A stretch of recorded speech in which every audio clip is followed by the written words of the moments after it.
Isang nakakagulat na pangyayari ang nangyayari ngayon sa bansang China dahil kilala ang bansang China sa isa sa pinakamalaking mga industriya na gumagawa ng mga produkto sa buong mundo. Ngunit kilala natin ang kalidad ng China dahil sa mga produkto nito na hindi ganun katibay at kapansin-pansin na ang China ay nakilala na isa sa pinakamabilis na ekonomiya sa buong mundo dahil na rin sa napakamura na mga produkto nito, ngunit hindi ganun kaganda ang kalidad nito.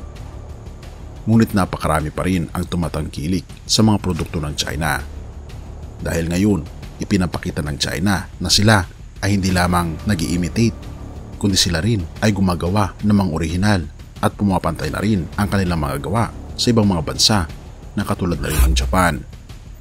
Ngunit hindi may pagkakaila na ang bansang China ay nakilala sa mga China products na halos makikita natin sa loob ng ating mga tahanan.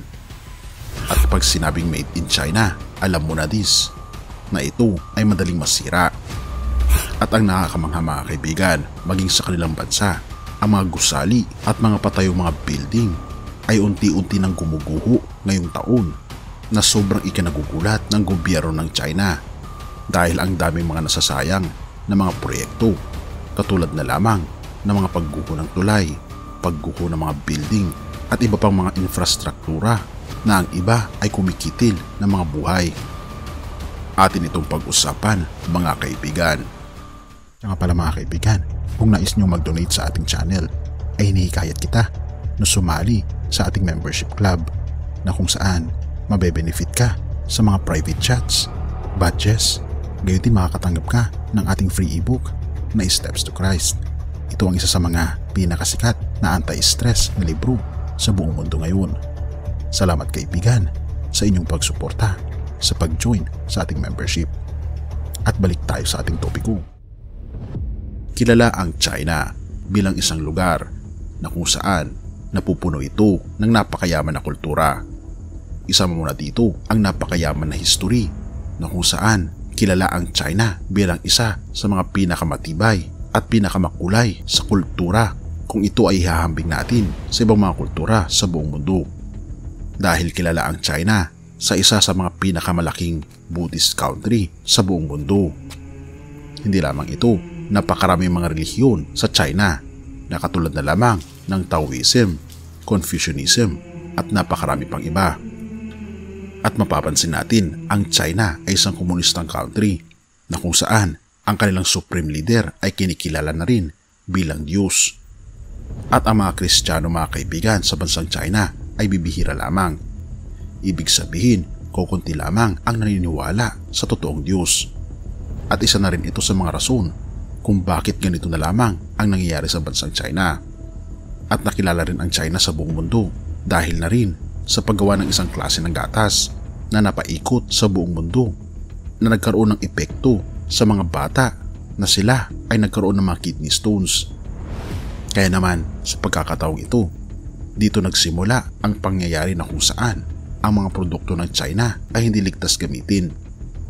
At kapansin-pansin mga kaibigan, noong August 29, 2020, ang Joseon Hotel ay gumuho sa Shaanxi Province. Kapansin-pansin ang isang napakalaking building na sobrang nasayang dahil na rin sa marupok nitong mga material.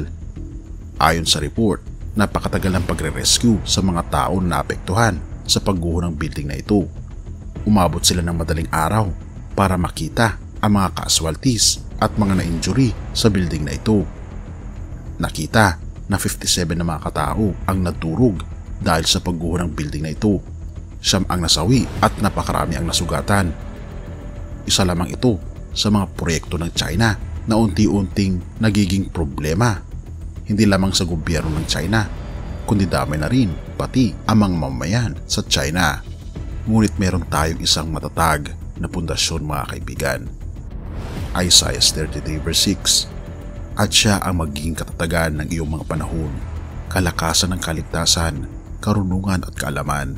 Ang takot sa Panginoon ay kanyang kayamanan.